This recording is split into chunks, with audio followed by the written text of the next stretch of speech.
question qui revient tout le temps quand je fais mon spectacle en tournée. Les gens me demandent toujours comment t'étais quand t'étais jeune. Le petit Bélan, fils de Réal, baptisé Réal lui aussi, est né dans une ville que l'on appelle Montréal. Déjà très jeune, Réal était moqueur et joueur de tours. Il adorait les poissons rouges que sa tante Lucie lui avait donnés. Mais il préférait de beaucoup le jello à la lime.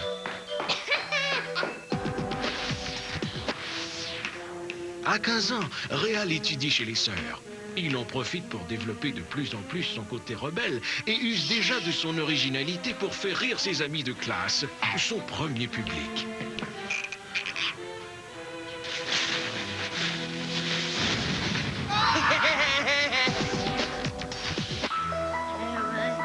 Après son secondaire, Réal décide de faire de très longues études dans une institution spécialisée. Ah, je t'ai dit qu'il fait beau aujourd'hui, hein? Oh, c'est vrai. Ça fait 6 mois que t'es ici. En passant, je t'ai amené le livre que tu m'as demandé. C'est qui, ce Houdini-là? C'est un chanteur, ça, c'est...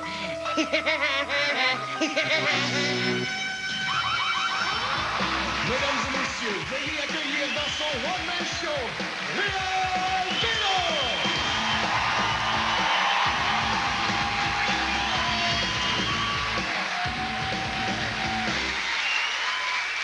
Hey!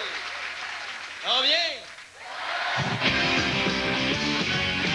Ça fait 13 ans que je fais ça, que je gagne ma vie avec ça, en fait. Puis c'est vrai que les gens le savent pas parce que je suis un gars qui a toujours aimé travailler un petit peu dans l'ombre. Je cherche pas la popularité.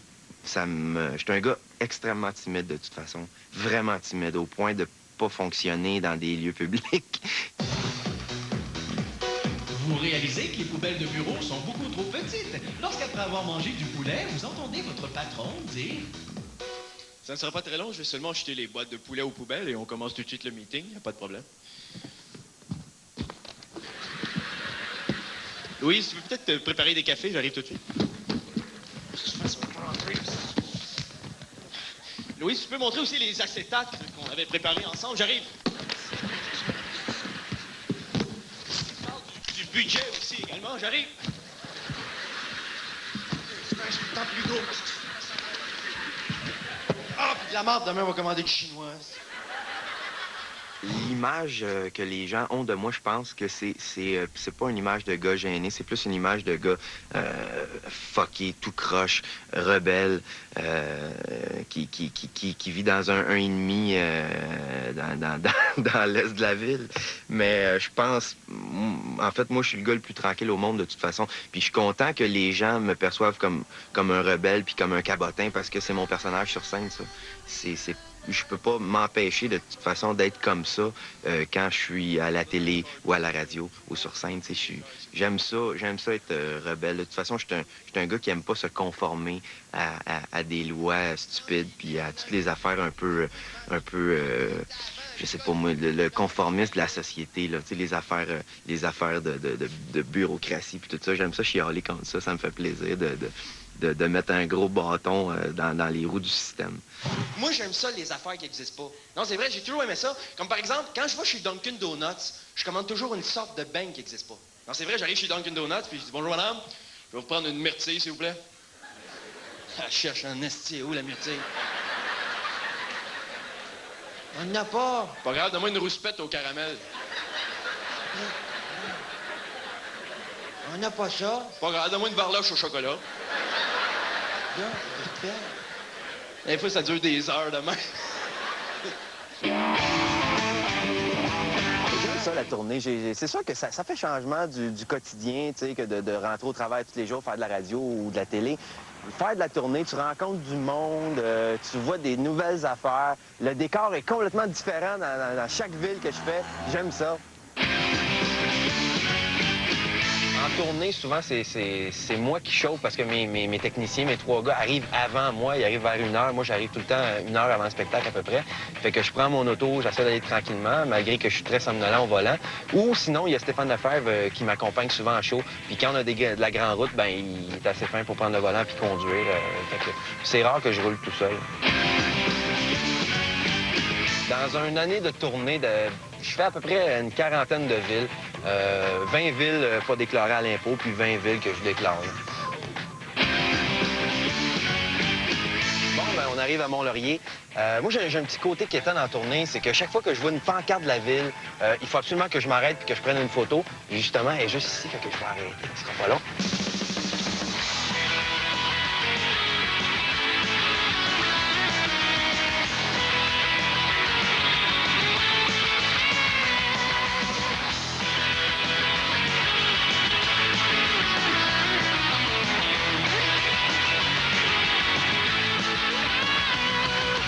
Bien, présentement, on est à Sept-Îles. Je donne un spectacle là ce soir et je suis venu à Sept-Îles en avion.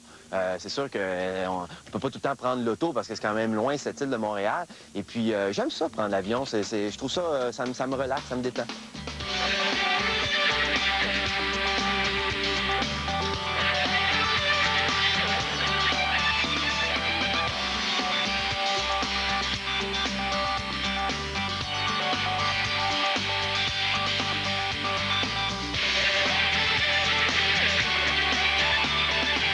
J'aimerais ça vous conter une anecdote qui s'est passée en avion, mais il se passe rien quand je prends l'avion. Tout est calme.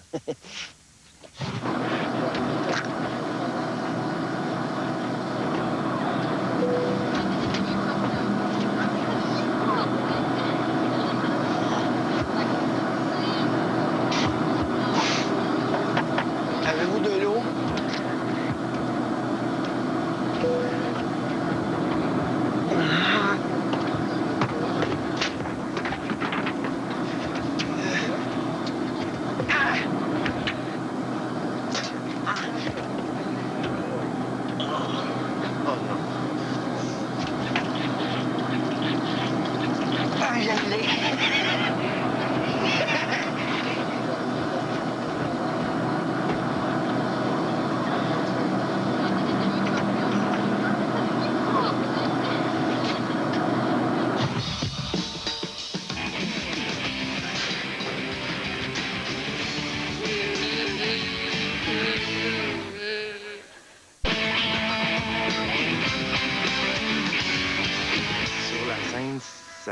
Ça me gêne pas, on dirait, parce que je suis conscient que ça reste un métier. Puis j'ai une job à faire, c'est de faire rire les gens. Peut-être parce que avec mon père aussi, je l'ai vu depuis que je suis tout petit faire des spectacles. Puis j'ai vu que c'était quand même un métier. Parce que c'est répétitif, à chaque soir c'est la même chose. Puis il faut que tu fasses croire aux gens que c'est presque de l'impro, que c'est nouveau. Moi j'adore cet humour-là de toute façon, de faire croire aux gens que tu viens de le trouver là, le gag. Que c'est comme la première fois que tu le fais, toi, puis toi aussi, tu le découvres à mesure que les gens le découvrent, tu sais. D'être en même temps, faire le show comme si c'était la première fois avec le monde, ça, c'est ce que j'aime faire, tu sais. Richard, t'habites dans quel endroit? Boisbriand. C'est vrai? Beaubriand, ça m'a toujours fait rire. On dirait que David Copperfield a passé par là puis il a tout fait disparaître les belles affaires. Hein? Oh, il y a bien du monde à Beaubriand. Richard, qu'est-ce que tu fais là?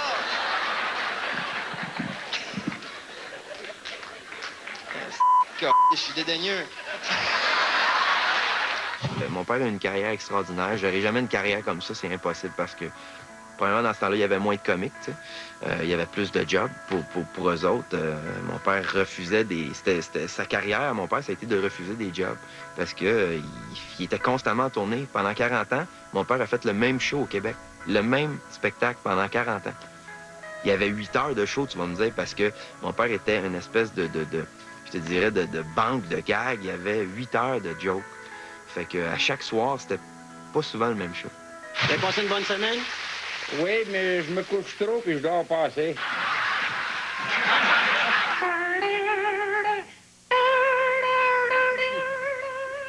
Je suis à la disposition de tous et chacun des locataires dans ce building. C'est sûr qu'avec le recul, j'aurais adoré jouer avec mon père. Pas quand j'étais petit, mais là, maintenant, écrire un numéro avec mon père sur scène, c'est sûr que oui. Vous réalisez que votre gérant de banque a eu un léger traumatisme dans sa jeunesse lorsqu'il vous dit Ce qu'il faut faire, madame, pour vos REER... Il faut investir 10 %, vous allez voir ça. Avec les années, ça va fructifier. Vous pouvez vraiment nous faire confiance, il n'y a pas de problème. J'ai commencé beaucoup en faisant des bars, des clubs, le tour du Québec avec... ça s'appelait Céréales et Stéphane K dans ce temps-là. Les pluies acides tombent sur nos pommes. One apple a day, keep the pusher away. Break, rap. Mais là, voyons pourquoi je fais ça, moi, j'ai un drum. C'est ça, là. Céréales et Stéphane K, on a fait 400 shows en tournée, puis on a vu les pires conditions. On n'a pas tout le temps joué dans des pires conditions, on a joué dans des belles conditions aussi. Mais je t'avoue que moi, j'ai tout vu. J'ai l'impression d'avoir tout vu, des batailles dans des clubs pendant des shows, j'ai vu ça. On se disait souvent ça, là, on a tout vu, là. Là, c'est beau, on a tout vu. On arrive à une place, oh, un micro pour les deux. Un micro, un pied de micro, tu sais. On s'est changé dans des frigidaires à bière. Il n'y a rien qu'on n'a pas vu, moi et Stéphane. Sais-tu qui a été le premier pusher sur la Terre? Non! Noé puis son hache. Puis après ça, là, on était un peu tannés de faire de la tournée, de faire de la scène, de faire des places tout croche, puis de se changer quasiment devant le monde, tu sais. Fait que on a décidé de faire de la radio. Quand on arrive dans une ville, moi, je m'occupe pas mal de tout. T'sais, je veux que mes techniciens soient en forme. Fait que moi, je m'occupe de tout ce qui est logistique, tout ce qui est technique. C'est moi qui s'occupe de ça. Tourne tes roues! Viens, viens! Recule ici! Encore un petit peu! Recule un petit peu! C'est bon! Fait que tout le stock est là. Après qu'on a commencé à monter ça, nous autres, on va aller se reposer un peu. 3 heures de route. Hein. Pas de trouble, moi je monte ça, les boys. Parfait. OK. On va tantôt. À tout à l'heure pour le spectacle. Ouais, c'est bon. Salut.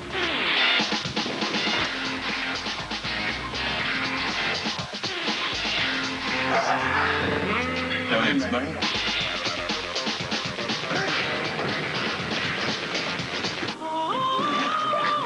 Merci. Je pense que c'est pas la console de son. C'est bien protégé en dedans de ça, il n'y a pas de problème. Nick, mais ça vendrait sur le dos? Non, ça le tente. T'enlèverais-tu ton pied, s'il te plaît? C'est parce que c'est pas mon pied. OK. Étape numéro 1. Installer les spots.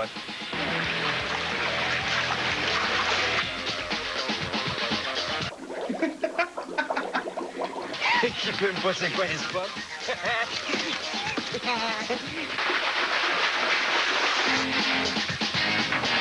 Faudrait bien y aller, hein? Aller voir si c'est réel. Il est tout fini. Ça va 7 heures.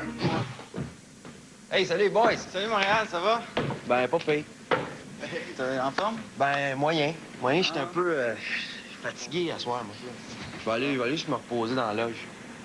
OK? Ça, c'est une vedette, ça? Ouais. Hein? Méchante diva. Ça n'a pas de sens.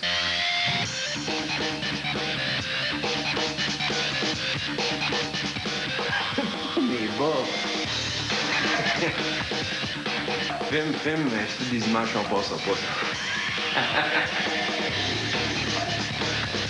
J'ai tout le temps des petites graines dans la tête, là. Le pouce, là. Avant chaque spectacle, avec mes techniciens, on a comme un petit rituel qui est assez impressionnant. Je pense qu'on est comme les seuls à faire un genre de rituel comme ça. Puis j'aimerais ça vous le montrer, j'aimerais ça vous le faire découvrir. Ils m'attendent dans la loge, c'est tout le temps pareil, ça se déroule tout le temps pareil. Vous allez voir, c'est comme... C'est quelque chose. Puis ça me fait de quoi de vous le montrer aussi. Vous allez voir, c'est incroyable qu'est-ce qu'on fait avant le show, ça. Les boys?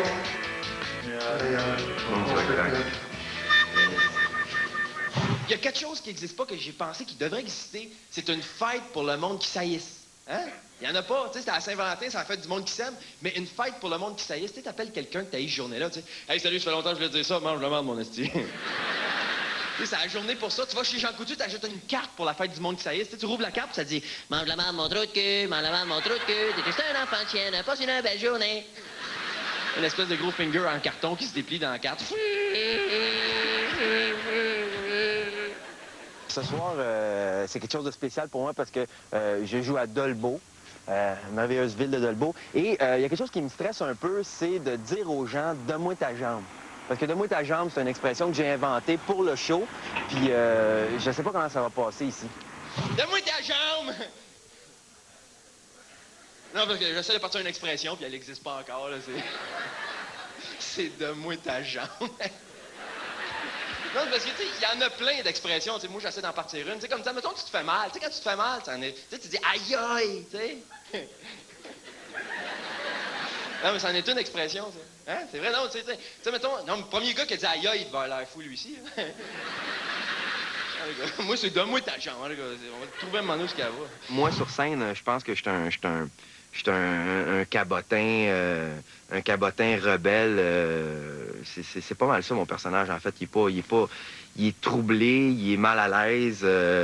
Ça, c'est moi sur scène. Il aime ça aussi, je te dirais, innover, surprendre avec des affaires qui sont banales.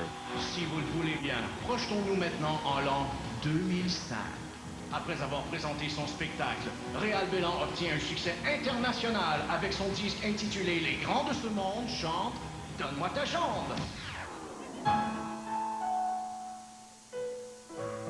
Une jambe que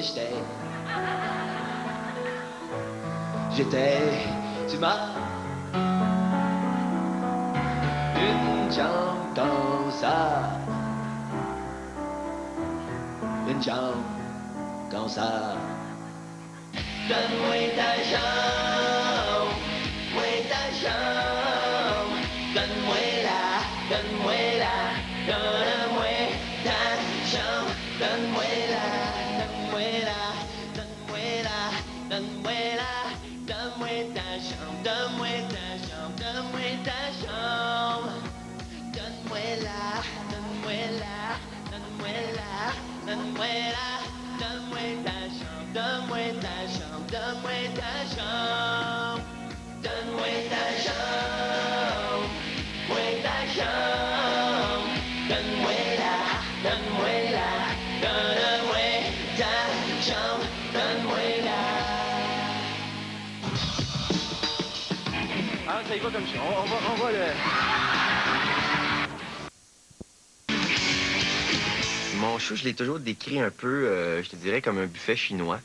C'est-à-dire qu'il y a plein d'affaires là-dedans, tu sais, puis c'est tout mélangé, puis tu peux choisir ce que t'aimes, tu sais. Il y en a pour tous les goûts, je pense. Une graine de morphée. J'ai passé 3 ans dans une craque de divan. Pour m'échapper, j'ai attendu qu'il fasse chaud. Je me suis collé sur le cul d'une grosse matante. Ma maman était un muffin au blé. Elle est morte noyée dans une tasse de Nescafé. On trouvait ça beau, la vie d'une graine de muffin, parce que souvent, tu manges un muffin, puis en développant ton muffin, il y a toujours une coupe de graines qui tombent, puis ces graines-là, ils ont une vie, tu sais. Toi, tu manges ton muffin, mais tu penses pas à eux autres après, là. Ils sont sur le comptoir, tu passes la guenille, tu enlèves ça, tu jettes ça aux poubelles, mais il y a toujours une coupe qui tombe à terre, puis tu sais pas où ça va, ils sèchent, les enfants rentrent, la graine elle se retrouve en quelque part où tu sais pas. Puis nous autres, on s'est dit, écrivons ça, écrivons la vie d'une graine de muffin. Et je te dirais que c'est de la poésie culinaire, ça, c'est... Mon ami, Moustapha m'a dit qu'il croyait qu'après l'aspirateur, il y a une vie. Il dit qu'on passe dans un tunnel pour retrouver les graines qu'on a aimées. Moi, je suis petite graine de muffin aux carottes qu'on oublie, qui s'ennuie. Sur ma tête, y a comme une couche de moisie. Couche de moisie. Wow, wow. Ben mon pouf, en fait, c'est mon ami, tu sais, c'est pas juste un accessoire de scène. Il est toujours avec moi. Je l'ai ici, d'ailleurs. Je sais pas, je suis attaché à ce pouf-là. Il y a juste moi qui me manipule, puis il est confortable en plus. Écoute, j'ai pas mal plus que cette chaise-là. Je vais juste m'asseoir dessus pour le reste de l'entrevue, là.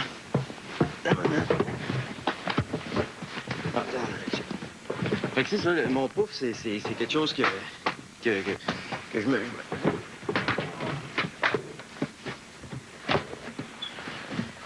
Quoi ça? Au balcon en haut, là, ce que je vais jouer, le... Ah! OK, c'est ça. Alors, ça y va comme ça. On va le...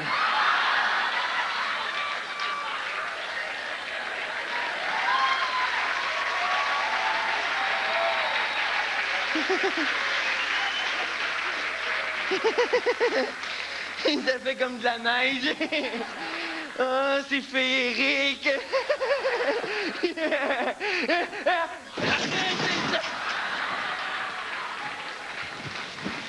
Oh, je fais l'ange.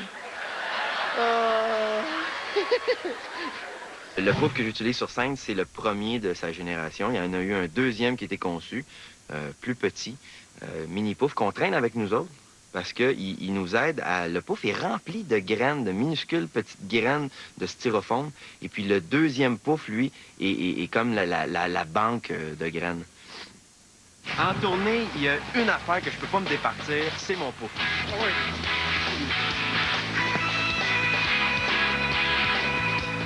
C'est pas évident de chercher un restaurant avec ça. Où tu vas aller manger, chérie? Ça va souper à la Balançoire. C'est un restaurant réputé.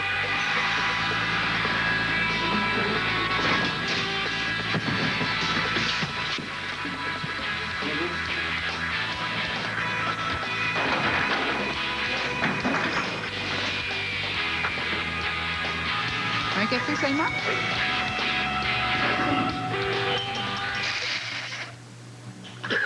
Quand je parle en anglais, on dirait que j'essaye de dire des mots, puis ça bloque, je suis paranoïe, tu sais. Mais quand je chante, par exemple, on dirait que je suis correct. Non, c'est vrai, on dirait que, tu sais, souvent, tu es dans ton char, tu écoutes une chanson en anglais, puis tu chantes par-dessus, tu sais pas les paroles, tu sais pas parler en anglais, mais on dirait que tu l'as. Tu sais, là, je me mets des lunettes fumées, je m'invente un personnage qui n'existe pas. Moi, il s'appelle Perry Prell. Tu sais, j'aime ça. Non, j'aime ça, les affaires qui n'existent pas. J'ai même composé une chanson qui n'existe pas, avec des paroles en anglais qui se peuvent pas, puis ça donne à peu près ça.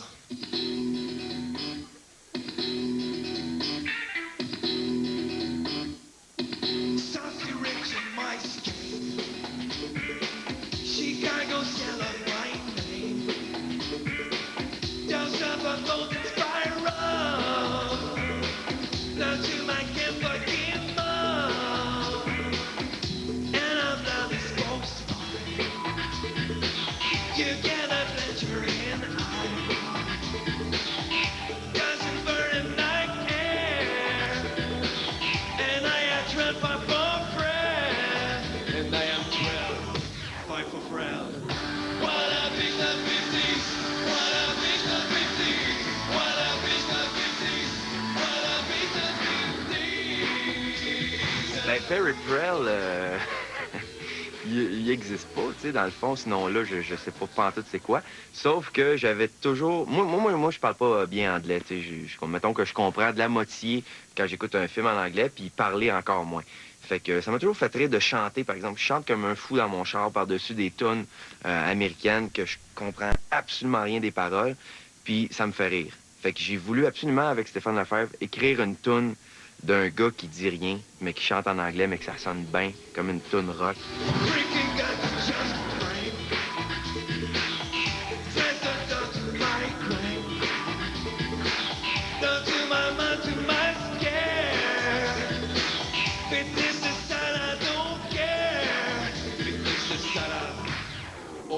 Spinning the one like a bird, like a band, slaying the foe, push your bump on a van. What a bitch that 50s, what a bitch that 50s, what a bitch that 50s, what a bitch that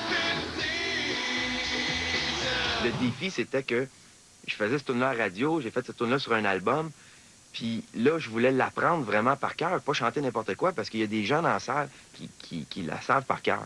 Fait que j'ai vu souvent, entre autres à Victoriaville, une fille dans la 3e rangée qui a chanté avec moi du début à la fin, Perry Prell, sans se tromper. OK, là, j'ai besoin de quelqu'un qui va chanter avec moi en avant. Vous, madame, vous allez chanter, attention. 2, 3. Moi, je suis Snoop Justice. Moi, je suis le Stéphis. En anglais, on a le... Moi, je suis Snoop Justice.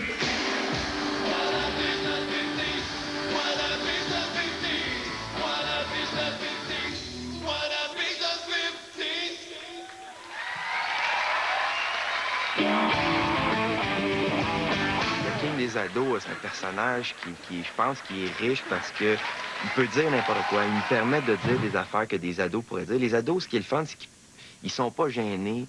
Ils disent ce qu'ils pensent. Puis moi, à travers ce personnage-là, je peux dire des affaires que même mon personnage sur scène qui est assez rebelle ne peut pas dire. par l'entremise d'un ado. Puis ça, c'est bien le fun. J'ai fait ce numéro-là, je me souviens, m'emmener aux Oliviers aussi avec Edgar Fruitier. Puis c'était le fun, la confrontation entre les deux. Quelqu'un qui parle bien, quelqu'un qui a de la culture, opposé à quelqu'un qui a pas du tout de culture, qui s'exprime comme un débile mental. Puis à côté d'Edgar, ça faisait quelque chose de bien le fun. Vous êtes full intéressant, Monsieur Frisé, sérieux. Super beau, là. Voilà ce qui explique pourquoi l'Académie de l'humour est effacée ici, a pris la sage décision de remettre un trophée pour la qualité de la langue. C'est pour la qualité de la langue, sérieux, c'est sûr que c'est Nancy qui gagne. Elle a un petit bâton de majorette en métal à travers, sérieux. Full sensation, là. En nomination pour le meilleur parler français, les dominés sont... Les dominés, ce sont ceux qui ont le français comme langue maternelle en Amérique du Nord. Il y a une full joke politique. T'as laissé une du VIX, Monsieur Frisé, sérieux? Monsieur Frisé. C'est tac, là. Moi, j'écris beaucoup au son. Je pense jamais aux mots. Je pense toujours à quel son que ça va faire, comment ça va être dit, combien de mots qu'il va avoir pour le punch. C'est plus ça qui m'intéresse, la musique que ça fait, plutôt que le texte en tant que tel.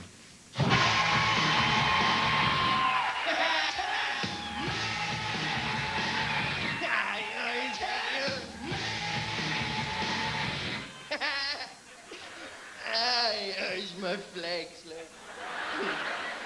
Hey, salut, moi, c'est le king des ados. Et si je suis ici ce soir, c'est pour redorer l'image de l'ado contemporain. Hey, je viens de dire une phrase, là. Stéphane Lefebvre, ça fait 13 ans déjà qu'on écrit ensemble. Ça vaut cher parce que souvent, tu écris avec quelqu'un, puis il y a tout le temps une gêne qui va s'installer au début. Puis ça prend des fois 1 mois, 2 mois, 3 mois avant que la gêne parte. Mais avec Stéphane, il n'y a aucune gêne. On n'a pas peur de se dire t'es pas bon, c'est pas drôle, t'es pourri. Puis en plus, il y a comme une relance à deux que quand t'es tout seul, t'as pas. Mais sauf que d'avoir une complicité comme ça, c'est quasiment... Je pense que je suis presque le seul humoriste qui a vraiment une complicité avec quelqu'un depuis des années comme ça. On a beaucoup de fun à écrire ensemble. Moi, j'amène des idées, des partances. Réal les complète merveilleusement bien. Ou des fois, c'est l'inverse. Réal va arriver avec une idée qu'il a eue, mais qui ne sait pas comment la développer, fait que moi, je vais la compléter. Fait qu'à deux, on se complète vraiment bien en écriture, puis on a beaucoup de fun. Là, mes chums humoristes m'ont dit, tu vas voir, à un moment donné, dans ton spectacle, fais une performance vocale. Fait que là, j'aimerais ça vous faire une performance vocale. Ils m'ont dit, fais une performance vocale, tu vas voir, tu vas avoir un standing ovation. Fait que je vais faire une performance vocale, quelque chose de vraiment original, quelque chose que vous n'avez jamais vu en nulle part. Alors, laissez-moi vous faire une performance vocale. OK? Attention. L'italien, ça. E balasi ti mangio, e le canavare che la se, arireo, arina dio, arina che la vana si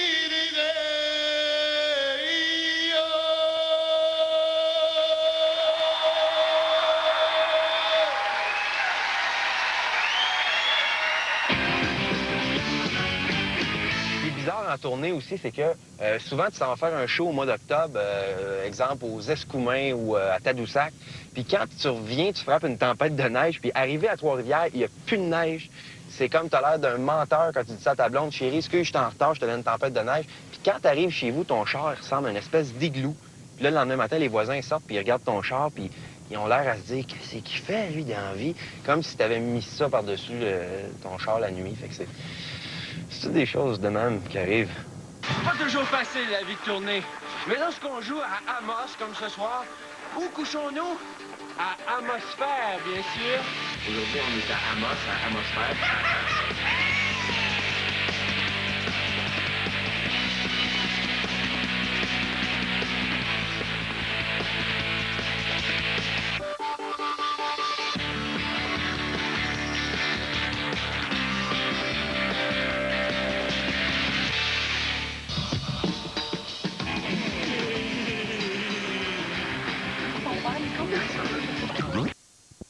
faut pas que ce soit un numéro officiel d'imitation. C'est souvent comme avec mon personnage d'avertissement, le président des stickers d'avertissement.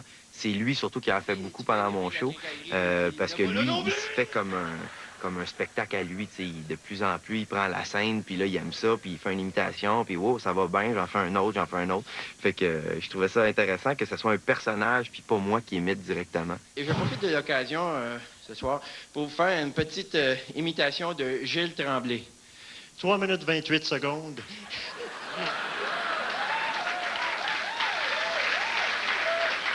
Peu de chance pour Mark Napier. Beaucoup de robustesse le long des clôtures également. Quand je suis arrivé au Québec, il y avait du sirop qui coulait des érables. Hey,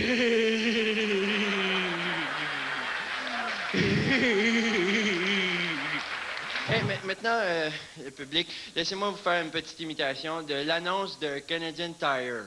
Je commence avec toi! Mais tu vas bien!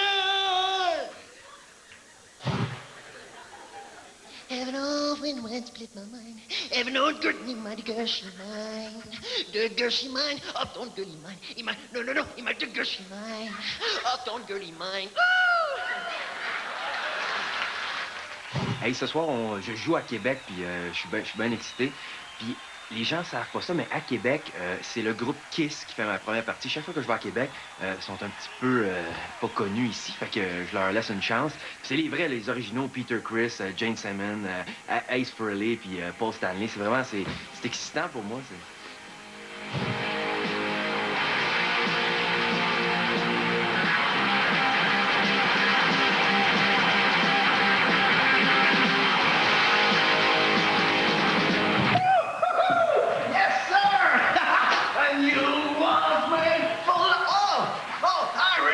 Salut, Paul. Hey, it's a great crowd, man. Ah ouais, c'est un bon public. Oh, yeah, really. Just break a leg, man. And you lost me. C'est vraiment très excitant que Kiss fasse ma première partie. Puis je m'entends bien avec tous les membres du groupe, mais entre autres avec Paul.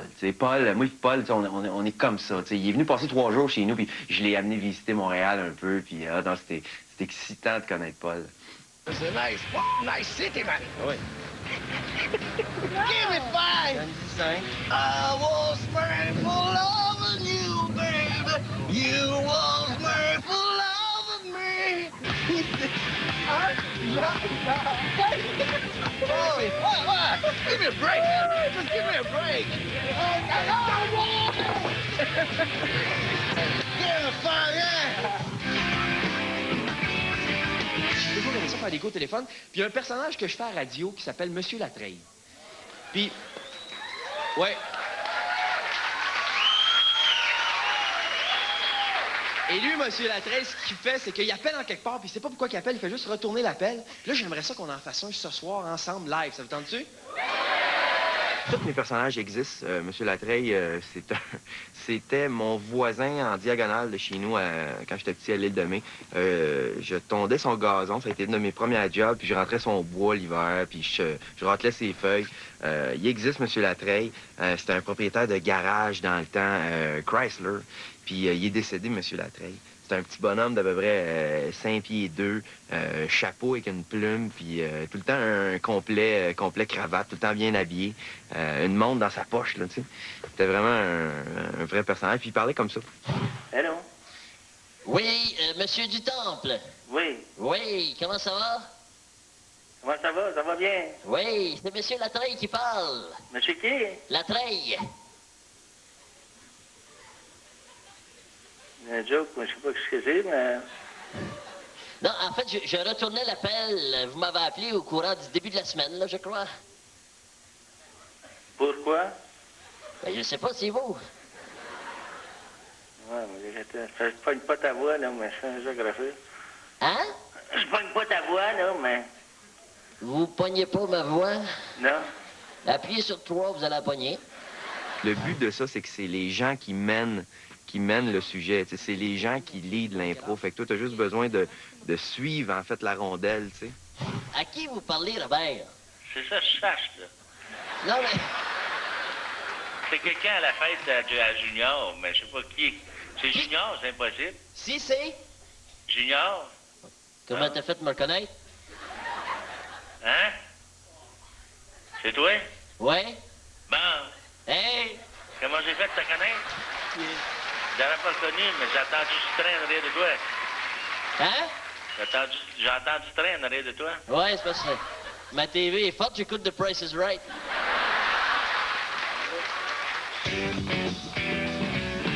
J'aime ça, essayer des nouvelles affaires parce que je me dis d'un coup que c'est bon. Peut-être que les gens le voient pas quand je l'explique, parce que je suis pas bon pour expliquer de toute façon des idées folles comme ça. De toute façon, comment tu veux dire à quelqu'un, j'ai une bonne idée de numéro, moi je vais dézipper des zippers. Ouais, OK, puis tu vas dire quoi? Rien. Fait que c'est un peu bizarre. Fait que j'aime mieux le faire. Quand j'ai confiance en quelque chose, je le fais, puis des fois, ça donne un bon résultat, puis des fois, c'est 0 sur 10, des fois, c'est pourri.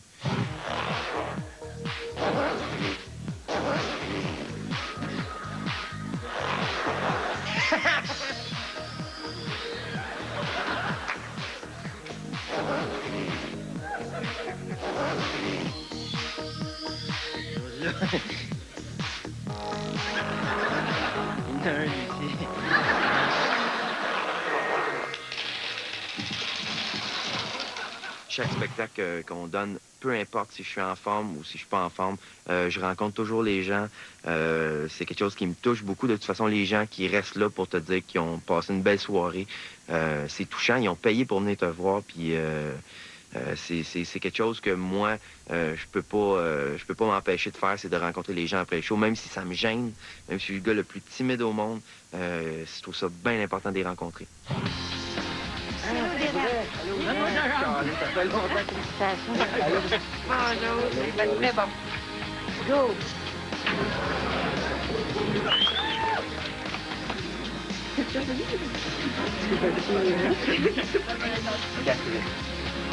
Merci beaucoup.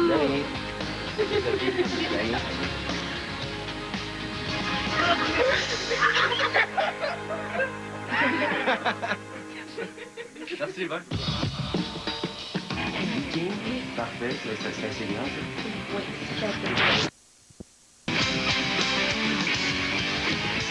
C'est pas tous les jours qu'on joue au Yukon, mais là, je suis très content ce soir. Ça me stresse un peu, mais ce soir, je veux vraiment me concentrer sur mes changements de costume.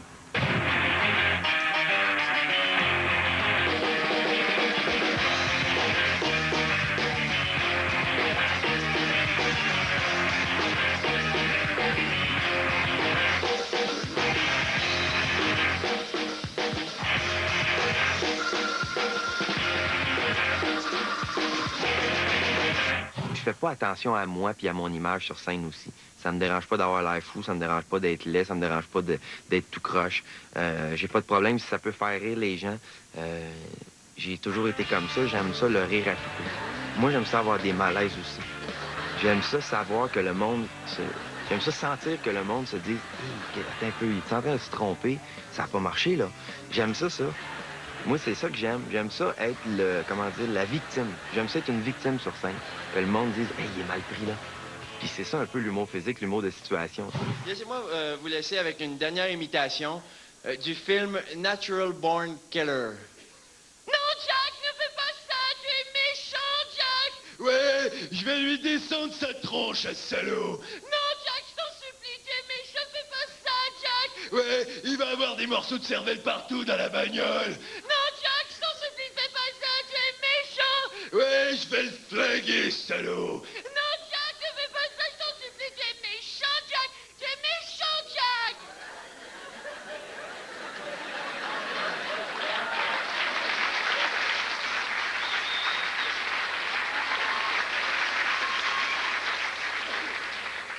C'est une joke, j'ai jamais vu ce film-là!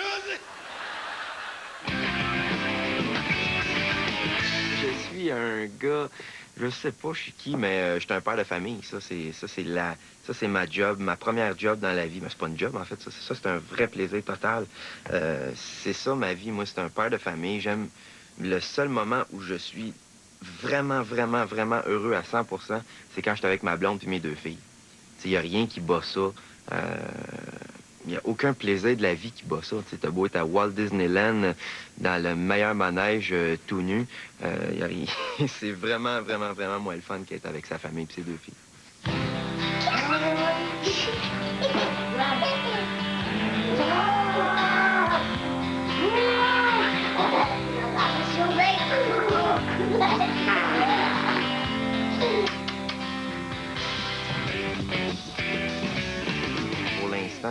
dirait que ce show-là, je suis content de le faire, je l'aime, ce show-là. Puis peut-être que je vais avoir une idée, mais pour l'instant, je le vois pas, le deuxième show. Je vois rien. Le néant. Hey, je sais pas si je veux dire compter que je suis un gars très paranoïaque. Non, c'est vraiment paranoïaque. Même au début, quand je faisais des spectacles, j'avais tout le temps peur du micro. Non, c'est vrai, j'avais peur de tirer trop fort sur le fil puis qu'il rentre dans la balayeuse. Moi, je veux que les gens passent une soirée où ils n'ont pas réfléchi en venant voir mon show. Qui ont eu seulement du bon temps. Comme un film américain, en fait, que tu vas voir puis que il n'y a pas de message en arrière, il n'y a rien. C'est juste de la folie, c'est juste de la surprise. Moi, mon but, c'est que les gens soient surpris, puis les gens... Il n'y a rien. Il n'y a pas de message en arrière de rien. Il n'y a pas de message en arrière de ce que je dis en show. Il n'y en a pas. C'est juste l'observe. Moi, j'observe les gens, puis c'est à partir de ça que j'écris des gags. T'sais, si les gens se reconnaissent, j'aimerais ça que les gens, en fait, se reconnaissent. Ça, c'est sûr. Reconnaissent des personnages ou des phrases qu'ils ont déjà entendues dans la vie. Ça, je trouve ça flatteur quand les gens disent « Hey, ça nous a fait penser à plein d'affaires, puis il y a plein d'images dans ce que tu dis. » Ça, j'aime ça.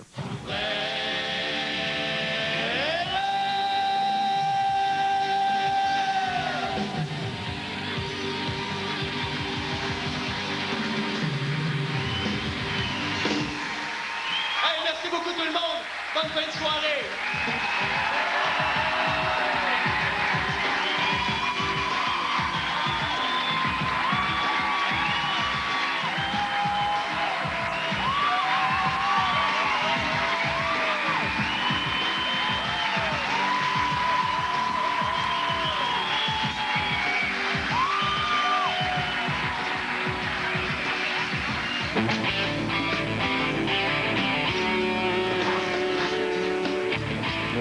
Ça va bien? Bonsoir, ça va bien? Oui. Je vais chercher la clé de ma chambre. Quelle sorte de lit qu'il y a dans la chambre? Un lit. Lit king? Oui. Parfait, c'est assez grand, ça. Oui, tout à Je fait. couche avec un pot ce soir. Oui. Merci, madame. Bienvenue.